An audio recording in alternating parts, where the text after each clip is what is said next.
Unbelievable, Gager.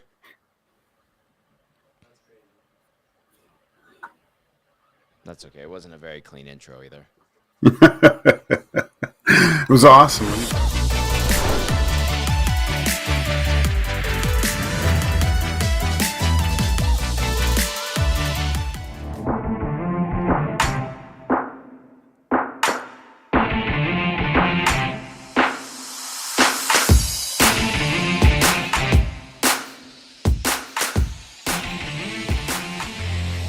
This is the Oil Street Postgame Show. Tom Gazzola, Joaquin Gage, Zachticum with you. 4-3, they win it in overtime. The Oilers do. Text us 780-218-9999 or get into the nasty chat as we get set to break it all down for you. Edmonton winds up with a 1-2 record on this road trip and returns home to take on the LA Kings Thursday night. Hi, everybody. Tom Gazzola, Joaquin Gage, and Zachticum, like I mentioned, getting set to break it all down. Interesting night. You knew it was going to be a tough game against the Winnipeg Jets. You know, the Jets, who were going to be a little bit feisty after dropping their last 3 in a row, were not happy with how things went last week for them. They lost 3-0 in Washington on Sunday. The Oilers blow a 3-1 lead in Ottawa on Sunday, and so we saw the Oilers today get off to a slow start. I'm going to go right into the game story and scoring summary and stats, and then we'll break it all down with our boy Gager. In the second period, it was Mason Appleton scoring his 14th of the season from Kyle Connor and Adam Lowry to break the ice at 4:43. Here come the Oilers. Leon Draisaitl gets the equalizer, his 38th of the season from Foegele and McDavid at 11:46. Then Connor Brown absolutely snipes one. That's why I have upgraded him back to Michael Pekka status. Brown's 3rd of the season. He's catching on fire. I say that somewhat facetiously, but good to see. Looks like there's some confidence coming back with Brown and his game. Ekholm and CC the assist. That goal coming at 13:29. To the third period we go. Edmonton gets the insurance marker. Ryan Nugent-Hopkins' 17th goal of the season on the power play off a really nice feed from Connor McDavid, his 93rd assist of the season. McDavid well on his way to over 100 assists this year. That goal coming at 6:10. Cue the comeback for the Winnipeg Jets. Brendan Dillon, the one-timer slapper from the point, his 8th from Scheifele and Pionk. 3-2 Oilers at that point, 9:39 time of the Dillon goal. Then the equalizer at 10:39, exactly a minute later. Sean Monahan, nice redirection, great pickup for the Jets from the Montreal Canadiens, and that's Monahan continued to do what we're used to seeing him do. I know he's had some injury-plagued seasons recently, but Monahan showing great for Winnipeg thus far. Ehlers and Pionk, the apples on that one. We go to overtime, and in OT, hard-working, second effort from the 50-goal man to get his 200th career NHL goal. Zach Hyman from Ryan Nugent-Hopkins, 4-3 Oilers at 1:22. And I don't know about you, Gager, but I don't think that Zach Hyman scored that goal because his dad and mom have a lot of money. I think he scored that goal because he does work hard and doesn't give up on pucks and decided to go to the net and take advantage of an opportunity. Just my hunch, but me as a media member giving him credit for being a hardworking player regardless of his background, I must be silly, according to some dum-dums out there. Yeah, I was hearing some of that today too, Tommy, and it reminds me of another a local Edmonton boy who was fortunate enough to be born into quite a wealthy family and was quite a fantastic hockey player. And I'm talking about Mike Comrie. Yep. And that guy worked his butt off to get to where he was. He left no stone unturned to get to the NHL, but playing for his childhood favorite team. It doesn't matter. Obviously it could be nice to afford a few extra maybe you can go to different places. There's different types of training that maybe you're able to afford, but at the end of the day, Tom, it's what you do with it. Yep. No amount of money in the world can put you in the NHL. It takes a village, like Zach Hyman spoke about after scoring that 50th goal when, he's sitting on the bench talking about how he he's just reflecting on all the people that have helped him get to where he's at, and just a great story. Yep, absolutely. And continues to write that story. That's a bad pun, but it's fitting tonight for Zach Hyman. Text us your thoughts, 780-218-9999. All right, we talked about Hyman, rightly so, gets the game winner, and Edmonton Gager gets a win on this road trip, which was terrible over the weekend. What stood out to you in a good way in terms of how Edmonton played tonight? Well, the start of the game, we talked about it all day on EST, just the fact that you thought you'd see two big bulls like locking horns off the beginning. And it actually, Tommy, this game reminded me of a team more on a road trip, on a long road trip. You go into a building, the team you're playing against has lost a few. They're coming, they want to prove themselves. The mantra a lot of the times in those types of situations is let's weather the storm that first 10 minutes, and because they're going to be pushing, and then let's take the game over from there. I think it took longer than 10 minutes.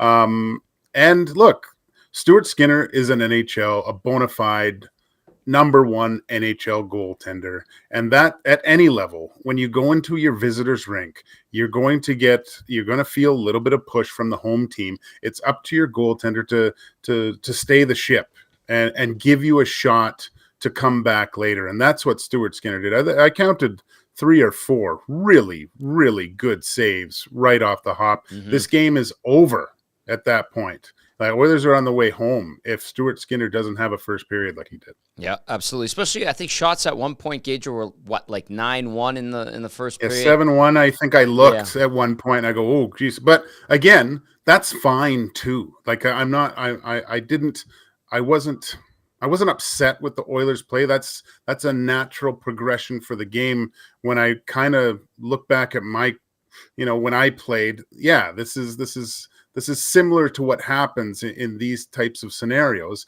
and that's what you want as a goalie. That's what we put in ourselves to be a difference maker. That's what we want to be at the end of the day, be part of a win. And I thought Stuart Skinner was fantastic. He improves to both 4. Goalies. Yeah, both goalies made some great saves. I mean, there was the back-to-back saves again. We saw back-to-back saves the other night by Korpisalo in Ottawa, and then Hellebuck had a couple of really great saves, held Winnipeg in there. After the initial surge from the Jets, it was Edmonton that really started to chip away at the momentum in the game that the Jets had built up, and then kind of pushed it in their favor. Did get that 3-1 lead.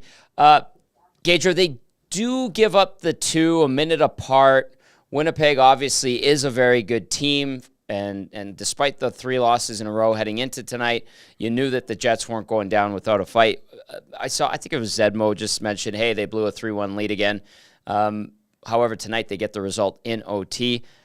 How concerning? Are you concerned about that? Or do you just say, you know what, these are 2 really good teams making things happen out there? Yeah, it's as Al Pacino said, it's a game of inches, Tommy. And it was funny because I was quite perturbed a little bit in our group chat at the way that the Oilers started the second period. I thought we would see a different team at that point. I felt the Jets were taking it to them, and it took. It's such a fine line where, and I think the EST turning point of the game was Bouchard sends a pizza up the middle, somehow gets it back, and then makes a great pass back up the middle again. Oilers go down, and they get the goal from Leon at that point, right? And they just, you saw, like, okay, they were on their heels. They were able to withstand a little bit of pressure. Bouchard makes an unbelievable pass, and they get out of their zone and get that first goal. And just essentially the rest of that period, it was all Oilers. Nice to see Connor Brown like getting to a point. You can see he does possess a pretty good shot, right? That was a missile. So, and then you go into the third period where I really feel as if the Oilers controlled the bulk of the play until you get Kulak and Darnell out there a little bit too long. I played with a coach one time, Tommy. He said it's an oxymoron to try to get the puck out of your own zone on your backhand. That's always stayed with me. And great description. Yeah, because it never works. No, half the time, especially when you're under duress. And Vinny Darnay doesn't get it out on his backhand. Puck stays in. Jets score, get a little bit of life, and man, look at the talent on that team. You can't give confidence is a weird thing, and you just saw them. They were a completely different team after that comeback, get the second goal.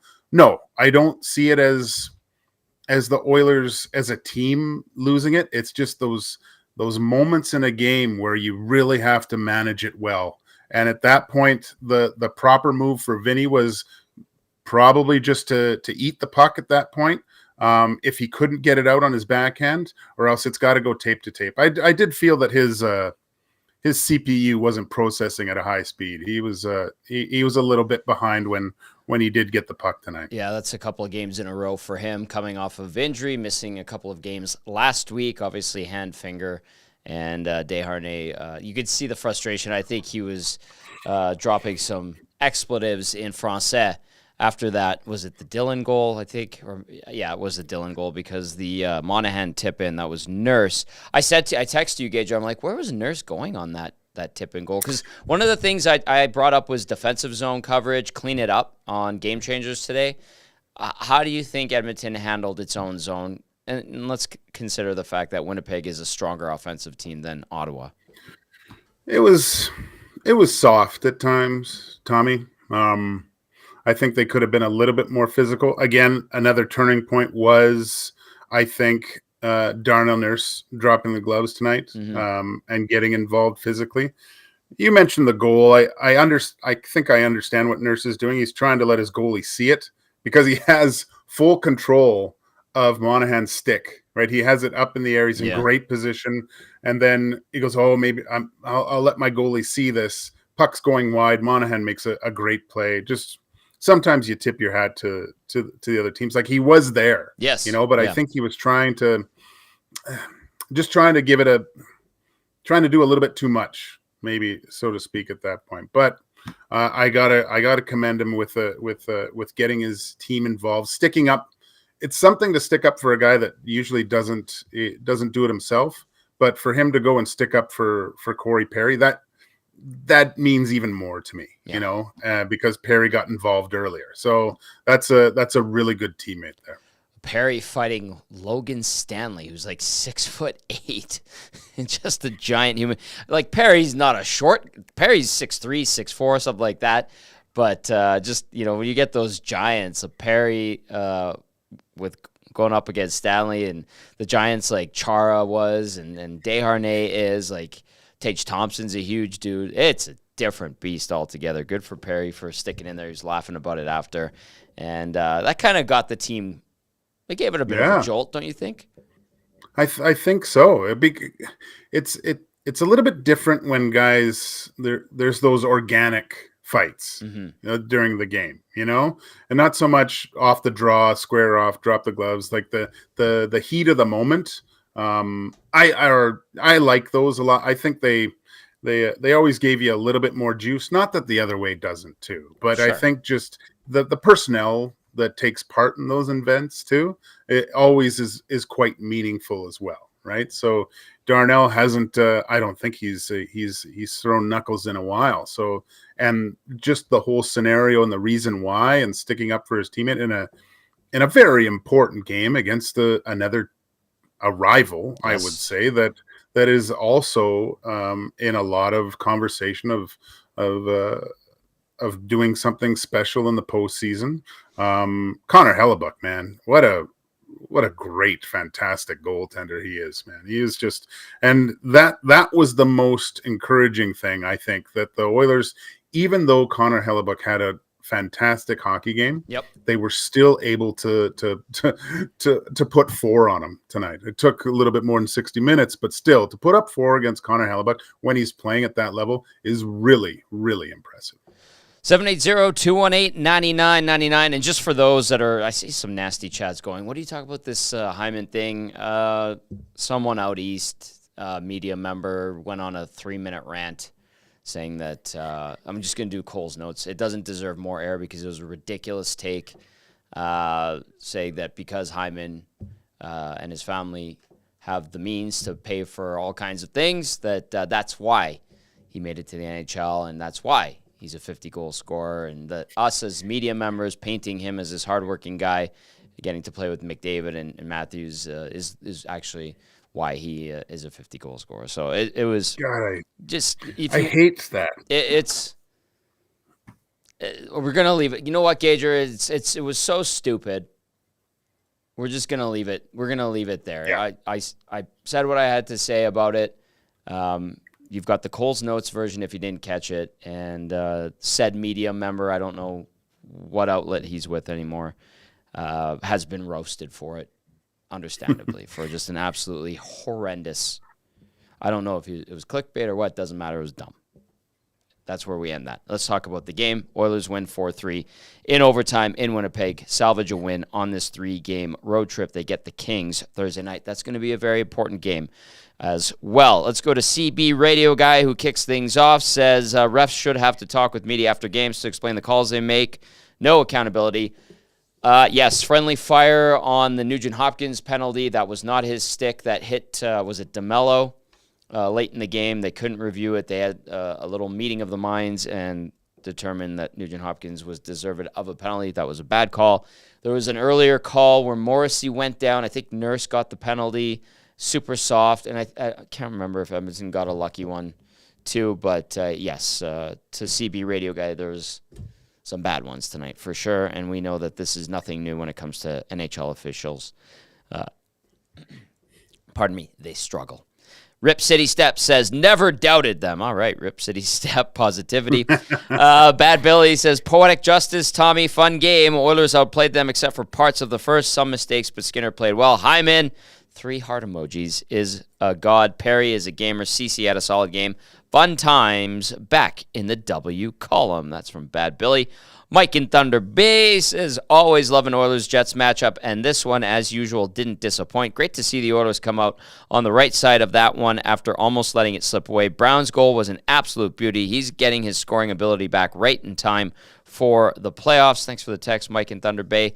Ken texting and says, Tommy, looks like your prediction of Brown becoming the second coming of Mike Pekka might come true. Was hoping that he ends up with the game-winning goal when the Oilers took the lead, but happy Hyman got his 51st. And Gager, I think I've told you about this Mike Pekka theory, right? Like, you know how Pekka, when he came to Edmonton, he struggled in the regular season. People are like, what the hell happened to Mike Pekka? And then he had a really strong postseason for Edmonton, among others. Obviously, Pisani and Torres was good. Matt Green emerged, became an everyday NHLer, and some other Hemsky. But it's it kind of was a joke. I downgraded him to Peter Klima for a bit. And I said he was on the cusp of Toby Peterson, and he totally redeemed himself, and he's at Mike Pekka level and status again. And I'm not besmirching Mike Pekka, but you kind of touched on Brown a little bit. He's a serviceable NHL forward. He's a guy who he's reminded us has scored 20 multiple times in the league, and him with confidence at this time of year only makes this team deeper. And I said they needed a depth goal, and they got one. So the bottom 6, Gager, I'll wrap this all into one big thing. Like, people have been knocking the bottom 6 still. And I said, look at the bottom 6 now compared to the personnel that you had earlier in the season. Gagne's in the minors. Dylan Holloway's in the minors. Hamblin's in the minors. There's a pretty noticeable difference, right? Oh, yeah. And I mean, on Cass and Dusty and I were talking about just line combinations today on 2 guys, and how, look, you want some chemistry within your top 6, but they can't do everything for you. You're going to need massive contributions at key points if you want to go far in the playoffs throughout your whole lineup.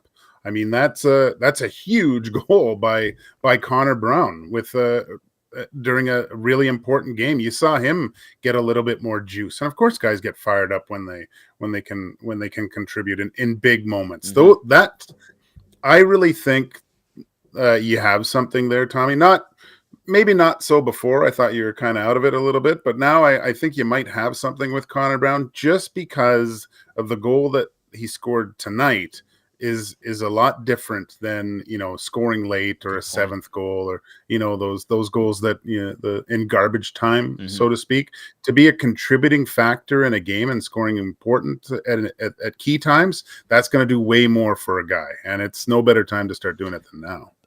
Gager, you saw the reaction when he scored that thing. It was an absolute BB. And then he even took a shot later where it looked like it was a nice, confident shot, something that he really wasn't doing earlier in the season. So good tell.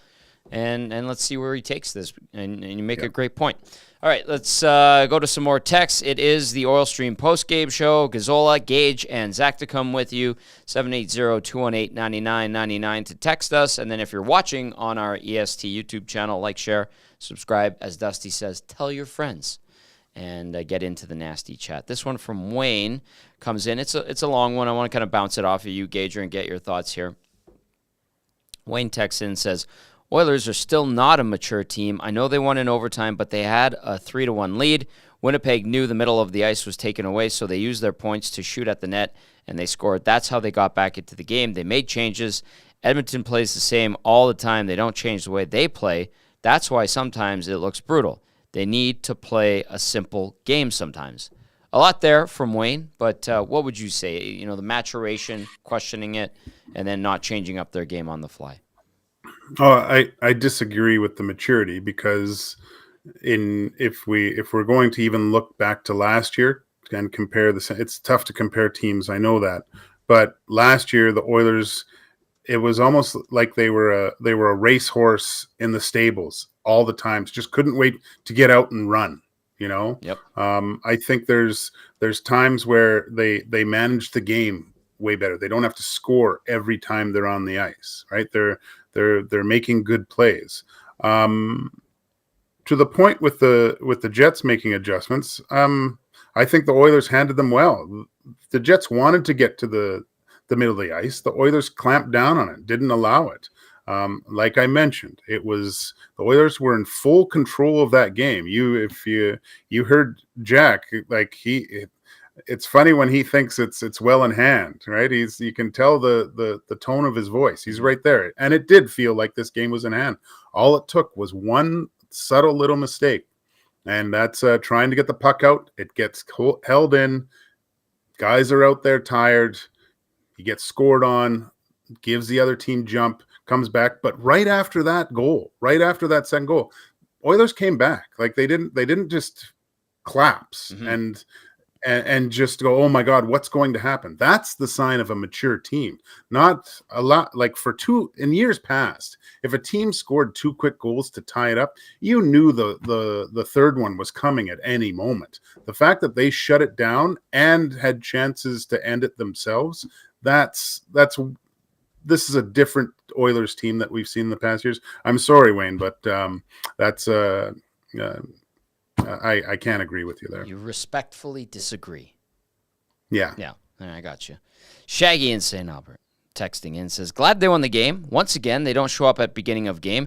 Luckily, Skinner kept them in the game so they could eventually get a 3-1 lead. But once again, they cannot keep a lead, and them losing the game on a bad penalty call at the end of the game would have been the most Oilerist thing, but they won. To quote Cass, a win is a win, but still have to heed the trends of not showing up at beginning and blowing a lead. Winnipeg was the better team at the start of the game. They ended up getting a power play. Edmonton gets the kill. That's another thing, Gager, that we could say for the Oilers. Like the PK was much better tonight, right? Way better. You saw a little bit more communication too, not getting in the way of shots. I mean, Vinny tried to get in the way of that one. I think it kind of tipped off him too, that last goal or that Dillon goal. But yeah, you could almost say, Tommy, that the Oilers go as far as their PK takes them. When it's successful, and it's the case in most cases, but when it's successful, it really makes a difference in the overall play of everyone, I think. The power play is the power play. It does, but it's not the power play of last year. Sure. Still effective.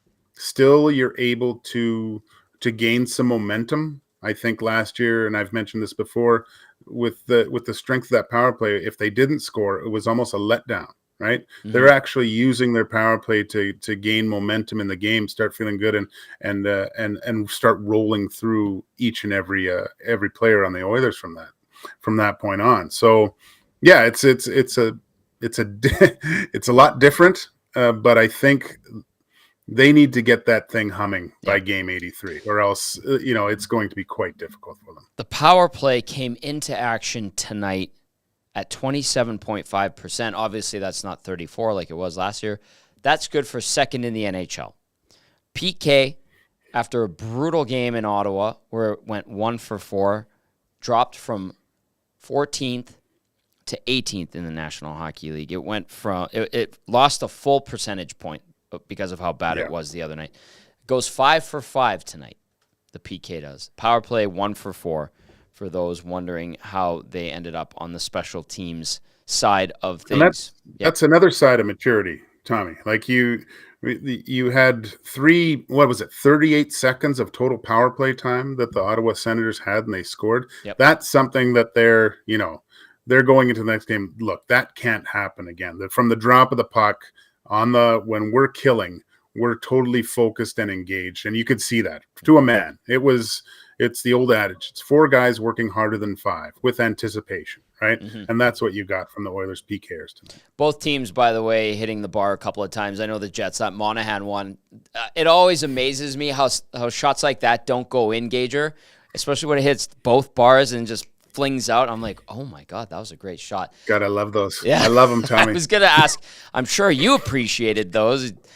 Now, you didn't. He had nothing. If he had nothing, that's what I would have said. He had nothing. That's all he had. Spoken like an old goalie. Did you talk to your post? I know that's Marc-Andre Fleury's thing. I think Patrick Waugh did that, something along those lines too. Were you one of those guys? You're a character. You have great personality, but were they just inanimate objects? Psycho. Yeah, you weren't. No, psycho. They were just there, 780-218-9999. You could text us. Oilers 4-3 winners in overtime over the Winnipeg Jets. They win the season series 2-1, and Edmonton went 2-0-1 against Winnipeg this year. And, of course, if you're watching on our EST YouTube channel, you can get in on the Nasty Chat. I need to add that portions of this hour brought to you by 100.3 The Bear, Edmonton's best rock. Listen to Nielsen with Yukon Jack and McCord every morning. And check out Jess Jackson on your way home from work every afternoon. All right, a couple more for text, Gager. And then, Zachticum, how are we doing for clips and stuff? Do we have some already? Not yet. No, not any at all. Okay, all good. We'll get to those when we get to those. But the show's humming along quite nicely on this Tuesday. Let's go to Liquid Beaver. Says, good evening, gentlemen. Nice win. My only critique with the Oil in this game is how Edmonton's forwards back off the Jets' D-men in their zone. Goals 2 and 3 for the Jets. Edmonton had no pressure on the D, especially the third goal. Not sure if I'm convinced Henrique should play on the second line. And one more thing. I only saw the replay once on Nugent Hopkins' goal, but was that pass not 10 inches off the ice? And Nuge one-timed that in out of the air. If he did, incredible hand-eye.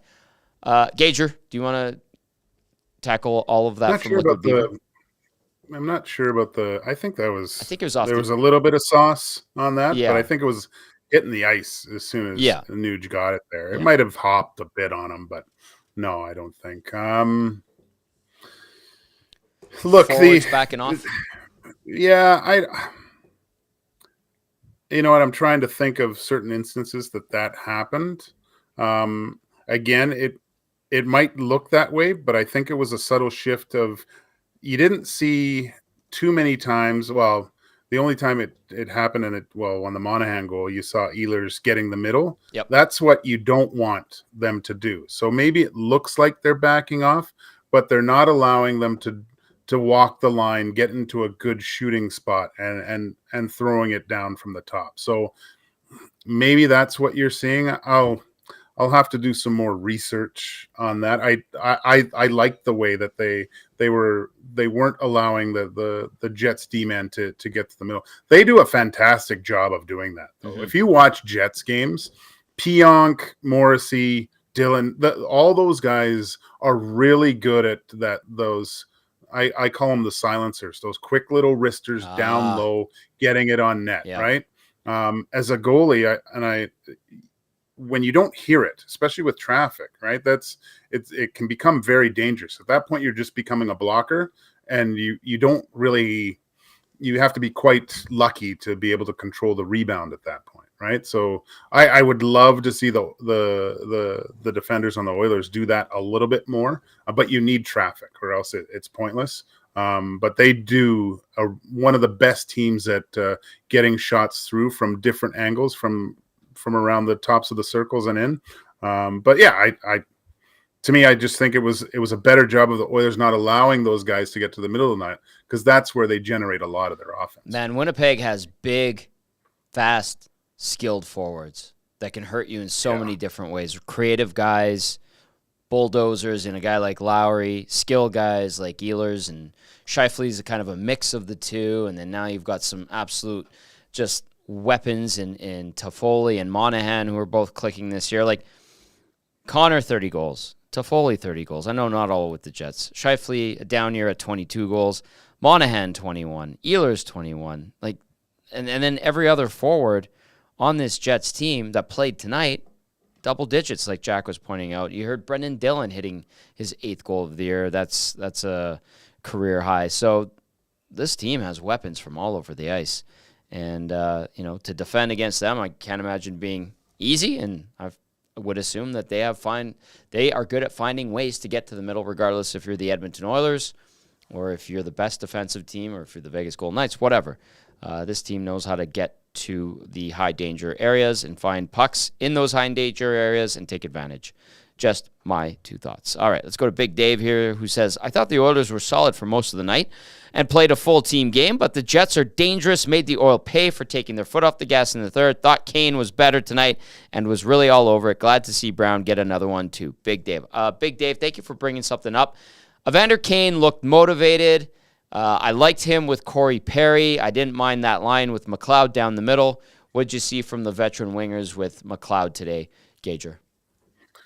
I liked what I saw, especially I didn't like what I heard earlier. It was someone was saying that the change to the routine of Evander Kane, so getting off the ice earlier, even to warm up. If you've gone to warm up, Tommy, you can basically know what every single guy is going to do. Like it's like clockwork to their routines on the ice and warm up. And for Evander Kane to change it a little bit, you're like, oh, what's going on here? Yes. But saying all that, I thought he played a really good hockey game.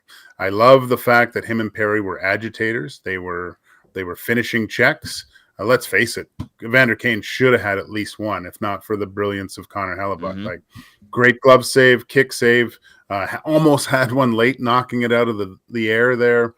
But he was around it. So you hear, guys, as long as I'm still getting chances, right? Yep. But he was doing way more tonight than we've seen in the past few weeks of working hard to get those chances too. He was committed and all in. So for whatever happened, maintenance day, I think it's safe to say message received on Evander Kane's part, which is really good. It's not going and sitting in the corner and sucking your thumb. This is a guy that wants to get back, and tonight against the Jets was a really good first step. Gager, how long do you want to stick around? Do you want to take a look ahead and call it a night, or do you want to stick around and hear what the Oilers have to say? I'll stick around for a bit, Tommy. Right. Joaquin Gage, Tom Gazzola, and Zachticum with you on the Oil Stream postgame show here on EST. We do have our first batch of clips to get to. Are we ready to roll that, Zachticum? What do you think? Yeah, we can roll it. All right, who are we going to first? Let's go to the guy who got a little bit of his face bloodied up there, Darnell Nurse. Okay. You guys scored 3 unanswered, and then the Jets claw back, and then who else but Hyman in the overtime period? What does that game kind of say about this group? Yeah, no, it was a hard game, I think, from start to finish, and obviously they're a team that's up there in the standings. They've won a lot of games, especially here on home ice. So for us, it was a good. We stuck to it. I think obviously we have the lead there in the third. You want to maintain that, but we found some resolve in a way to win in OT. special is it to have a character like Zach Hyman in this dressing room? Yeah, obviously, his play on the ice speaks for itself. But in the locker room, just such a good guy. Cares about each and every person in here, and brings such a positive attitude and a lot of work to our group. So he's great to have on our team. Tell me about the process when you get a call like that everyone knows, it turns out, is the wrong call by the time they drop the puck. To not let that make you play worse or lose your focus. Yeah.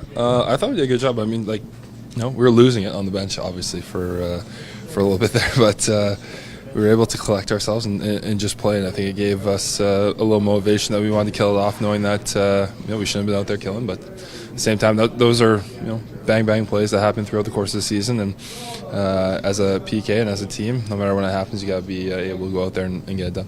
What did Corey Perry say to you after your fight in the box there? I don't even remember. I was kind of catching my breath. No, I think he said, just say good job. Yeah, that was all. One of those games, a pretty physical game. We go through a lot of regular season games where there's sometimes not a ton of physicality, and then all of a sudden tonight there was quite a lot. How come, do you think? It's two teams gearing up for what's hopefully a long end of the season here. So obviously, I think every time that we play against Winnipeg, there's a certain level of physicality that comes out, and they're a team that plays hard, and you got to come and match that compete and effort when you come play.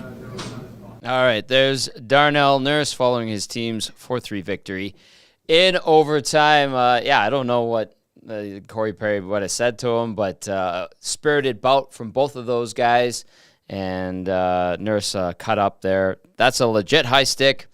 I know that Oilers wasn't happy that he didn't get a penalty called on him, but anyway, we're not going to get into the officiating. I want to get to this one. It's from Eric Elvey of the Nasty Chat. Says, Tommy and Gager, do you think that Kane did all the pregame quote-unquote shenanigans as a self-motivator? And Gager, I think you talked about that, the changing of the routine, just to kind of, I don't know, get him into a different headspace? Is that a good way to describe it? Could be. Whatever it did, it worked, and it could be just Evander might have said, I got to change things up too, right? Things aren't working. I'm sure he would be one of the guys that he knows deep down he hasn't been playing well, and it's frustrating. So yeah, maybe that's him just, not doing the same things that have resulted in the same results. Another thing, it's funny, I hate to say this, but I actually liked Speck's question there. Good point. That's what I'm talking about with a team coming together. Yeah. Corey Perry went over there to thank Darnell Nurse for standing up for him. Yeah. That's what that whole conversation was. That's your boy sticking up for you. That's important. Corey Perry, being a veteran NHL guy, has been through the wars, knows what he's thanking him for that. That's big. That goes a long, long way, and that reverberates throughout the whole dressing room. I'll go back to the maturity factor here, Tommy. That's another sign of a very mature hockey team. Especially, I love so many flashbacks when he says we were losing it on the bench. Right. That bad call. God, that's so much. I miss those moments, just yelling at the ref and stuff like that. But it is fun. Yeah. A perfect kind of look into the maturity of this team to be okay. We got screwed there, but let's still win this thing. Mm-hmm. And they get a huge kill. Right. Yep. So yeah, again, this is a different animal. Yeah, a good call by Speck to bring that up because and you're right, Gager, maturation, right? Like if we were worried about the maturation, that's a perfect example. Well said.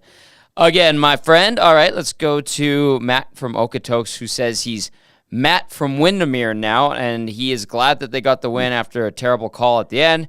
Still need to tighten up the defense or play with some more consistency. They've shown they can do it, and even against top teams, but lately it seems like beginning of the year mistakes are creeping up. Out shooting and play a team most of the game, but ending up tied or losing looks like October. 73 needs to either block that shot or completely get out of the way. Great story, but clearly out of his league against top teams. Either way, battled against a top team, took the win. Bring three periods like that, like they played for LA in the second period. The Desharnais stuff. Like, he's coming off the injury, like him not being able to keep up with elite level teams. Do you think that's still a major concern, or do you think he'll be okay? Because Gager 2-3 weeks ago, he was getting heaps of praise from everybody. I know. Again, I kind of had the ISO cam on him a little bit tonight, Tommy. More so for Dusty's infatuation with Sketcher and wants him to play. So, but it did look like he was a step behind. Is usually, and it's not just his. I'm not talking foot speed, but his processor of the game, and the NHL game right now is at a very high level. These guys, if anyone has an old game saved on their PVR, go watch it. It looks like crap compared to the stuff that you watch now, because these guys are so fine-tuned with everything. And it just keeps ramping up. It's going to get faster and faster and faster by game 83 here. I think Desharnais can do it. He's has some experience with it, but he can't. He's got to play hockey like back of a letter term, a grandmaster chess player. Maybe not to that level, but he has to always be thinking one step ahead, not just be focused in. He's got to be looking at other options. What's going to happen here? Like, that processor has to be going quick. So when he gets that puck, he knows where everyone is, and the decision making has to be a lot quicker, because there were times in that third period where, and it's going to get exploited. You don't think they're going to be dumping it in his corner and forcing him as much as they can. He's going to have to make those decisions at a quick speed and make good plays, not just hope plays. LA, Vegas certainly gathering as much tape as they can on Edmonton. Certainly its back end for sure. I like the processor comparison. Dusty. What did Dusty say? Sketcher in for Vinny. Dusty. All right. Go to bed. Yeah, go to bed. He's tired. You got work tomorrow. Let's go back inside the Oilers locker room. Who's next there, Zachticum? Let's go to the guy who scored his third goal of the season, the nicest one of the season for him during this campaign. Here's Connor Brown. Stick. He just ripped it out of my hands coming by the bench, actually. I didn't know what was going on there, and then he exchanged it back on the way out. It was a little too small for him in the slot, though. I think he would have buried one if he had his own. You were on the bench, and he skated by and took it? Yeah, I always had one leg over the boards, and he just ripped it out of my hands, yeah. It looked like you had one in your hands, and then he kind of threw it back at you, and then you kind of didn't know what to do with two sticks. Then you go out and score. Yeah, well, I wanted my game stick back, so I was changing for him, so I just took it back and threw my other one over the boards. Walked out and scored. Yeah, there you go. Exactly. Connor, how does it feel to contribute in a big way in a big game? I mean, that was an entertaining hockey game against one of the league's best, and you get in the goal column tonight. Yeah, it was good. Yeah, it was great. Nice pass by Eki there. I thought our line was doing a lot of good things with the puck, and it's nice to get rewarded. Who else put Hyman in the overtime? Hey, I mean, he always just seems to come up clutch for you guys. He does, yeah. He's he's a big time player for us, and he shows up time and time again in big moments, and we're lucky to have him. You were part of killing. Sorry, Gene. You were part of killing that penalty at the end. That was probably unjust. It would have been a lousy way to lose, but the fact that you guys killed the penalty makes it something we can talk about or joke about. Yeah, I agree. I think we showed a lot of resolve. Kind of, obviously we weren't happy with the call, and we, I think we put it behind us and just got the job done. It shows a lot about the character of this group. When you look at the standings, and I'm not saying that you did before the game, but it's nice to get at least a victory and a little bit more separation from teams that might be chasing you. Exactly. Yeah. I mean, it's we're we don't think we're done. We got a job to do in this regular season, and it's one game at a time. And I think really liked our process in our game tonight. Connor, when you surrender the 2-goal lead and it's 3-3 hockey game late again in the third period, what's the messaging on the bench? I think it's just stay composed, back on the attack mode. I mean, just. Obviously this is it's a game of momentum, and obviously, they get one and then they get another one right away, and the momentum swung in their way. But I thought we did a good job of, settling it down, staying composed on the bench, and just go back to doing what we do, and we came up with a win. There's Connor Brown scoring his third goal of the season, an absolute laser. And Gager, listen, I love the talking about the exchanging of the sticks and Corey Perry taking it off the bench and then giving it back to him and he goes and scores. That's great. But to me, what stood out, and I'm sure you caught this, I hope you did, just sounds like a confident guy now, listening to him there. Well, it's always nice to, it must have been awful, for 4 or 5 months there for him. for him to have some success now, like I said, Tony Brar mentioning, scoring a big goal at a big moment in a huge game. And you can see it, like the smiles, the way that it happened, Corey Perry, I guarantee, is telling him how much of magic he put in it. I'll touch all your sticks from now on. There's probably, he's maybe puts Perry on on brown sticks with the name or whatever. Right. So, just a cool little moment that happens, and it helps the team. Yeah. Hopefully, Tommy, we see the Oilers fans can see the Connor Brown that old 20 goal scorer that was not too far removed from a few years ago. 780-218-9999. I've got one saved up for Gager. We're going to go to Kris Knoblauch first. I like this one. It's from Ho Daddy. I don't know if you've seen it yet, but I'm going to save it till after. Kris Knoblauch, here he is after Edmonton's 4-3 OT win over the Jets. Kind of banding together all night for the most part with a penalty kill and at least giving you a chance to get to that overtime. Yeah, overall I thought our game was pretty good. I don't like our first probably 5 or 7 minutes of the game, and probably about 3 minutes stretch there in the third period when they got the 2 goals. Other than that, I thought our team played really well and doing a lot of little things. We had 40-plus shots on net, and we got a power play goal, and the penalty kill was really solid tonight. So, a lot of things to be happy about. I feel like your team manages the emotions, because obviously that call at the end, it clearly wasn't Nugent Hopkins' stick. I think everyone in the building saw it. Not sure if they could reverse it or not, but at the end of the day, that's what you guys have to deal with. How do you feel like your team is able to manage those emotions?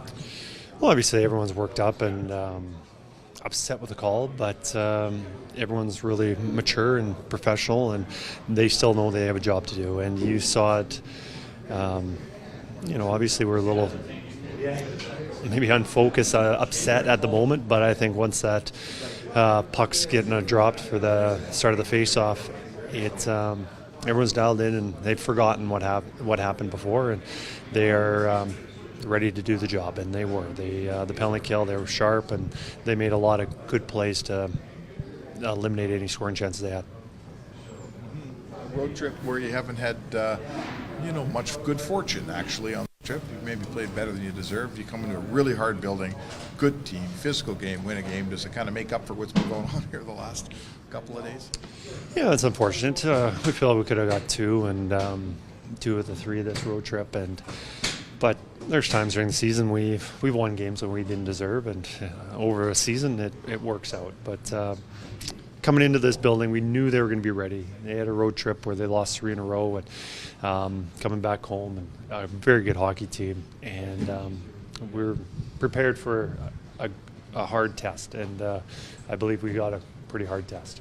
Did you happen to see what happened to Connor Brown's stick before he went on and sniped that one, Kris? Well, I knew there's some stick exchanges with Perry and himself, and I don't exactly know what happened, but I'm sure when I'm watching the video after the game, I'll get a chuckle. For someone who is so loved in that dressing room, what does it mean to this team to have a guy like Connor Brown now starting to find his scoring again, his scoring touch around the net? Yeah, it's hard for a player to play through what he played, and I've seen it before where players have gone through a major surgery, a major injury that they rehab, and they're cleared, but it takes so long to recover from it. And I know a player that I coached before when I was in Philadelphia, Claude Giroux, had surgery, played a year of being cleared, and not that it was a bad year, but it was 2 years after that surgery that he had a career year. It just happens. It's tough to get going, and I think Brownie has been building his game throughout the year, and he's been playing really well. Offensively, he should have more. He's been very unfortunate. The goalies have been making good saves, hitting goal posts, stuff like that, but he has been playing really well, and I think from day one till now, it's just continually gotten better and better, and he's a good hockey player, and we'll need him down the stretch when things are even more difficult. All right, there's Kris Knoblauch following his team's 4-3 victory to wrap up a 3-game road trip. Edmonton 1-2 on the trip, salvaged something, and they beat probably the best team I'm not going to say no disrespect to the Toronto Maple Leafs. I think the Winnipeg Jets are a better hockey team than the Toronto Maple Leafs. I'll just say that there. A couple of texts to get to via the nasty chat. Brandon says, Knobs is like an android becoming more human. I thought that was funny. And Brandon also added, Tommy, are we upgrading Brown to Pisani for playoffs yet? No. Although that was a really nice goal tonight. And nice to see him finding some confidence. All right, Joaquin Gage. I want to get this one out of the way before I go into final thoughts from you. It's from Ho Daddy via the inbox. Is Gager sticking to his take that Hyman's going to slow down? Gager? Well, what did I say? Okay. I think you said so it's about 52, or was it 56? No, I said over under. I said 52 and a half. Okay. And so there was one game, and I think Hyman did, and then he had a hat trick like 2 games later. So that kind of helped, right? I'd never said he wouldn't get 50. I thought that was a pretty good number. I was just looking at, geez, really on his pace, he could. He was on pace to win the Rocket Richard. It looked like, because Austin Matthews all of a sudden was slowing down, right? So, I just looked at the whole landscape. This time of year, things tend to tighten up a little bit more. It's just the fact that, I think there was someone making fun of the biggest garbage 50 goals of all time, Zach Hyman. But to quote Oilers' former coach, Woodcroft, this is what when he took over the team, one of the first things he said was, we have to start scoring goals that are scored in April, May, June, not the ones that are scored in October, November. And the ones that are scored, if anyone goes and looks at the sheet and the shot chart where all the goals came from tonight, they're right in Hyman's real estate, 8 feet from the net. That's where you go to the hard areas to score. He knows that. And it's funny how, everyone kind of knows that, but not many guys are willing to do it. Yep. It's an amazing job of what Zach Hyman was able to accomplish with the types of goals he scored. Yeah. Just that alone is amazing. They all count once they cross the line, and there's nobody in the crease or no interference. They all count. They don't ask how, they ask how many. And I recall some great players of yesteryear scoring a lot of garbage goals too. Dave Andrechuk comes to mind. He had 50-goal season. Dino Ciccarelli was a little, brat in and around the crease. There's been guys who score 50 from right on the doorstep. I don't care how they go in, Gager. They go in, that little red light goes on, and your team gets one on the scoreboard. That's all that matters. And he's put up 51 of them this year. Good response. All right. You're looking ahead to this game against the LA Kings on Thursday. What are you thinking from an Oilers standpoint? Oh, just another chance to send a message. The Kings are a good team, and I think they match up against the Oilers well. I think the only thing, getting the lead against the Kings is important. Mm-hmm. Not as much as in years prior, because of the maturity level of the Oilers, but the Kings can seem to lock it down a little bit. They go into that. They have a great counter attack. So last game, I thought the Oilers did one of their best jobs. The win against the Los Angeles Kings with managing the game, right? And just putting the puck in places where they essentially they made the Kings counterattack non-existent. That's what I want to see again. Don't give them up. Make them come the whole 200 feet, because matching up that way, I think that gives the Oilers an advantage, especially when you have Connor and things. And hard on their skill, Yep. I'd like to see a little bit of take that page out of Toronto and be hard on Kempe, be hard on Fiala, be hard. Like Doughty, it's hard. He's a beast, but finish your checks on that. Be tough on their skill, because look, let's face it. I think the Knights lost tonight. They were up, and I think they 5-4 might in have OT lost tonight to Nashville. So this is looking more and more like a Kings first round, right, Tommy? Yep. So essentially, all that packed in a nutshell. Send a message. Big 4-point game coming up Thursday night against the Los Angeles Kings, and that one goes at 7 o'clock, so a normal start time. We're on the air 5:30. Gager, great work all day on EST today. Thanks for filling in for Cass, and I will catch you on Thursday, my friend. Zang, as Wayne from Wayne's World would say. Joaquin Gage, our game analyst, filling in for Cass tonight, and great stuff from Gager, as always. All right. Speaking of great stuff, Gager, known to make a great save from time to time, and that brings us to our next portion of the show, and that, of course, is the big save of the game presented by Christopher Boyle, business owner, tax saver. Chris Boyle strategically works with both businesses and families with strategic planning and risk management, like a goalie protecting the net, in his prime, Joaquin Gage, shielding your paycheck from unforeseen events like illness or hospitalization, and ensuring your family's financial stability in the face of unexpected circumstances. For a chance to win playoff tickets, if you're watching, scan the QR code in the corner of your screen. And if you're listening, visit christopherboyle.net/postgame show to enter to win playoff tickets. You saw the prices. I'm sure they've been posting the price chart. They are expensive. So Chris Boyle giving folks a chance to win tickets to a playoff game. Scan the QR code, bottom right of your corner, or visit christopherboyle.net/postgame show. All right, Zachticum, without further ado, the big save of the game. Man, it was a big game for saves. There was a lot of them. There were a lot of them. Connor Hellebuyck made quite a few saves throughout the game. I'm like, yep, that's going on my list. That's going on my list. Yep. Stuart Skinner. If only you knew how to read and write. If only I knew. I've kidding, only grown up typing.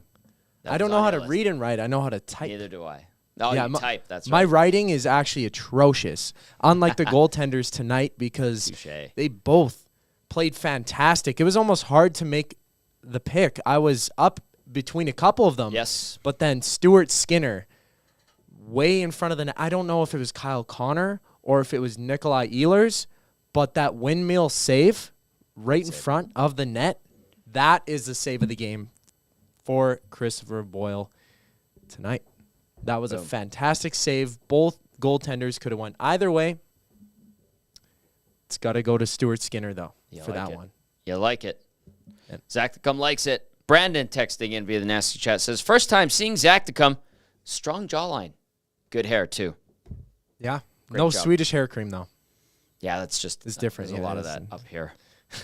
780-218-9999. Let's take a look around the National Hockey League. It was a busy one, a dozen games on the sched. Let's get you up to date. Some obvious Pacific Division implications tonight, but we're going to start out in the Eastern Conference. Florida drops on 4-3 to Boston at home.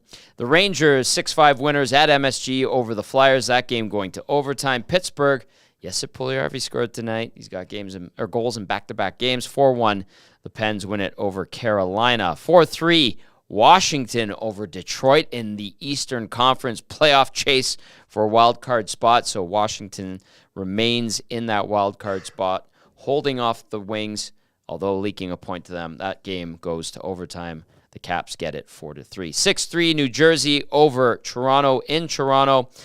Nashville come from behind victory over the Vegas Golden Knights. It took overtime, but 5-4, the Preds get it. Chicago 3-1 winners over the Calgary Flames as they look to mop up their season. Not a great year in Calgary. A year of change, certainly. Montreal 2-1 winners in regulation over the Colorado Avalanche. A rare home loss for the Avs.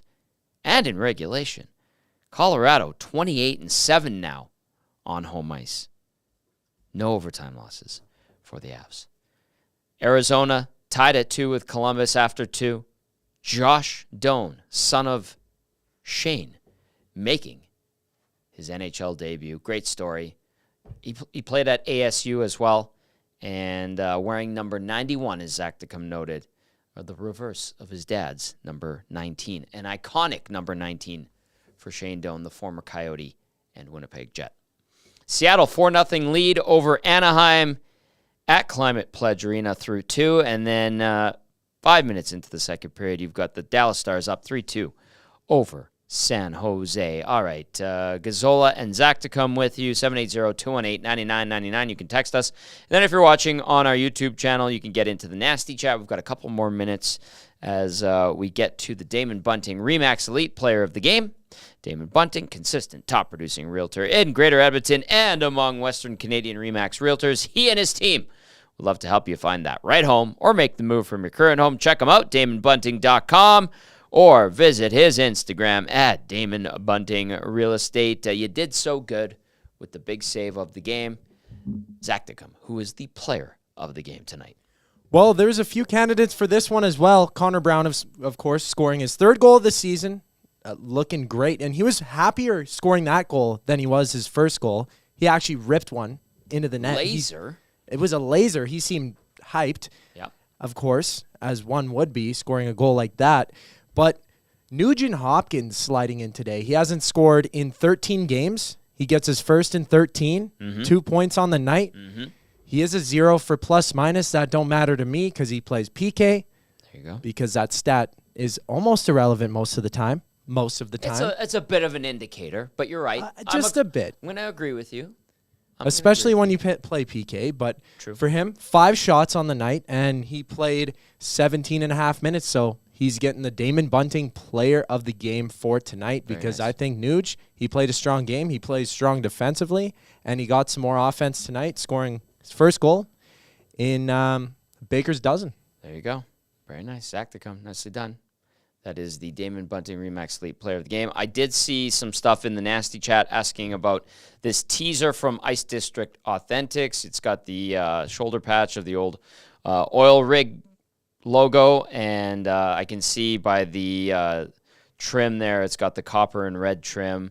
Looks like the shoulder yoke that the Oilers had on their home jersey, 96-97. Someone's saying, what is that, Tom? Well, it looks like the Oilers, and I like this idea, are putting out replica 96-97 copper and blue home jersey. And no, they will not be wearing them on the ice. This is just like a vintage. You know how they sell the vintage uniforms? Smart to put this one out there. It was only worn for one season. I have 2 of them. One signed by Curtis Joseph. I won a mask design contest through McDonald's. Ooh. Yeah. Ooh, and then the other one I think I got for Christmas from my parents. Went to the Carnival of Champions as a kid. Was very excited to see the Eskimos and the Oilers there. And got it signed by a bunch of the Oilers. And you got 2 of them, and they only wore them for one season? One season. See, I love those vintage ones. Because I like those ones because they wore them for the 1 year, and then they took the shoulder yoke off. And then they wore the copper and blues until 05 or 06, 07. Yep. I think I have just one of those. It's only a plain one. Not signed or anything. That's pretty cool. That's pretty cool. The Cujo sign. Love to see it. I need to go see Jack and Ken at Pro-Am and get Joseph 31 put on the back of that one. Yep. One day I will. I know some guys. They're our friends. You got the over at Pro-Am. You got the connections. Yes, sir. Yes, sir. But yeah, that's what it is. No, they will not be bringing them back, and it is cool that they're putting them in the store. If this is going to be a limited run that you can get for a short period of time, fantastic idea. Well done, Oilers marketing. I've got some smart people over there. Yep. Took over for some not so smart people. Oh, I'll just leave it at that. Ooh. All right, let's go to some texts here. Ryan from Saskatchewan says, solid game tonight, fellas. Oilers didn't pout and sulk after those 2 goals. Nice resilience. Much different than the past. PK was the difference. That is going to be huge down the stretch. Nice finish by Hyman in OT. The media member can shove that one up his you-know-what. Ryan from Sask. Well said, Ryan. Millwoods Matt says, he was wondering about that. I gave him a DM. I let him know what's going on. Zachticum is looking a lot like Dita from Sprockets on SNL. And then Calgary Glenn also adds, I thought the Oilers were the better team. Overall, I like the Oilers game. A few too many high-danger scoring chances against. They need to clean those up before the playoffs. Do you know Dita from Sprockets? I'm looking it up right now. It's classic. You don't look like Dita from Sprockets. Great SNL skit. Hampton Steve says, evening, Tommy. Good win by the Oilers tonight. Not too much to nitpick, but on to important things. How was the new Ghostbusters film? Hampton Steve, thank you for asking. I saw it last night with Rogan Dean from the Oil Kings and my brother Paul, And we all loved it. We loved it, and I know it was getting a bad rep out of the gate from Rotten Tomatoes. I think my assumption is the people who are complaining about it the loudest are probably diehard Ghostbusters nerds. I am one, so I can say that. That didn't have the story written out the way they wanted, and it wasn't to their imagination and perfection. I love what they're doing with the canon of Ghostbusters, and I think Frozen Empire is great. It could welcome in new Ghostbusters fans, young and old. Fantastic. I absolutely love it. They expand on the story. They backfill the story. They reference Ghostbusters 2 more. Loved it. Thank you very much, Hampton Steve. All right, Dirty Curdy. Let's go to Dirty Curdy. Says, Nuge and PK with a bounce-back game. Good for Brown. That was what we were expecting when he was signed. Nice to see the dirt back in the Oilers game. And RIP to Pat Quinn in parentheses. Hyman is legend, says Dirty Curdy. And let's go to this one from the Juice, who says, what is Warren Foegele's worth next year? Do you consider re-signing him? And at what price do you walk away? The Juice, I've thought about this. I like Fogel's year overall. He's been fairly consistent. The effort's been there. He wants a good contract. You can't give him more than he's already gotten. I think that, the 2.75 per, you can't go over that. I would even consider a haircut. I don't know what, he'll get offers from other teams, but he's a good bottom six forward. And he's going into the prime of his career. Probably wants more term than anything, but I don't think he'd like the idea of a haircut. He's having a career year. He'd want more money, of course. How do you justify it, though? And I want to look at it from his point of view. If I was making the case for myself, just really quickly, because we're going down this path, and I don't mind it at all from the Juice.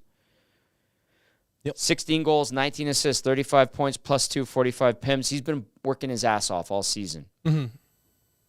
If he gets on a nice run, he could have 20 for the first time in his career. Is that a $3 million guy? Doing it for the first time, career year? That's why I say I wouldn't go past the 2.75. Especially if the term's longer, too. Yeah, you don't know he'll taper 4 years off, at right? 2.75, we'll give it to you. Perfect. Yeah, maybe a bonus or something. I don't know what how the 2.75. What do you? No Connor Brown bonuses, but that was terrible. That was completely different. We can say no it was bonuses bad. like that. It was bad. Anyway, that's my 2 cents. Thank you for asking the Juice. Well, I'd like to keep him on if it was at 2.75, like you're saying. If it's over $3 million, it would be a hard thing to justify giving him the money and not looking for somebody else. I mean, it is a contract year. He signed 2 or 3 years here? I don't recall. Who? His original contract, Warren Foegele. Extension. Yeah, it was 3 years, yeah. 2.75. His deal from Carolina. That's right. And it is a contract year, but it'd be hard to pay him more than $3 million, like you're saying. If he hits 20, that's fantastic. Do I think it'll happen again? He is going into the prime of his career, but I don't know. He's been playing very unlike we've ever seen him play here before. Which is good. That's which good is to have a fantastic. career Yeah, year. That's great. And he wants to be in the NHL for a while longer, and I think he certainly deserves a nice contract, but I don't think it's worth more than 2. It was kind of an overpay when they gave him that, expecting him to have the type of year he's having now. And he's been in a bit of a slump for some parts of the seasons Point-wise. before this Oh, one, yeah, point-wise. okay. Yeah. But this year, he's really came out and played like up to his contract and like the player that the Oilers paid him to be. He's having a good year. He's earning it this year. All right, let's go to a couple in the nasty chat before we wind it down. Dudley says, Tom, we've seen your mask designs before when you and Dusty tweeted out drawings of masks. Yes, that was a rough sketch, and my artistic abilities have diminished since I was 10 years old, sadly. Hockey Girl texted in, and the Juice says Hockey Girl gets text of the day. Zachticum looks like the love child of McKinnon and Cale Makar. I saw that. I started laughing that? immediately. You got a big smile Yeah, on that's your pretty face. funny. Now I see it because I don't know. Like, I have the fair skin and whatnot, like the rosy cheeks or whatever, but I could see that. And They're two great hockey You're players. getting compliments. I Tyler know. Wise says Zachticum is a man rocket. Holy, first time seeing him on screen after listening on iHeart every day. Attaboy, Zach Ipu. Right? I mean, I don't even know what to Just say. a I'm good-looking terrible kid. with compliments. Attaboy. Well, see, entering into the Nate program, my dad said I got the face for radio. Nah, I've heard that before. Yeah, that's You don't listen to them. You go be you. You shine on, young man. Well, I said it was his fault, so Yeah. here we are. All right, Brandon says I wouldn't hate to see Copper and Blue come back. From what I understand, the Copper and Blue is not something that's preferred by some of the more important people in the organization. And then Fish Tank, I think, had this one. Randy Marsh from South Park claimed a ghost came through when he spent some alone time on the internet during the internet outage. Yes, he called it ectoplasm. It's disgusting and hilarious all at the same time. And Brandon says, I am the Ray Stantz of EST. I like Ray Stantz. Venkman's my favorite. That's Bill Murray. I actually love all of them, to be honest with you. Winston, I love all four of them.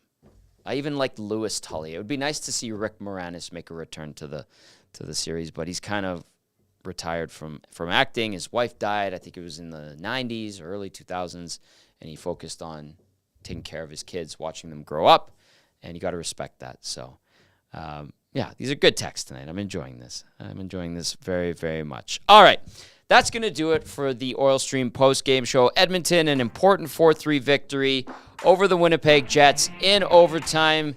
Great second effort, great hustle because he works damn hard to earn every goal he gets. Zach Hyman, the GWG 51st of the year, 200th of his career. Dumb commentary be damned from the Peanut Gallery. A big thank you to Joaquin Gage for filling in for Cass tonight.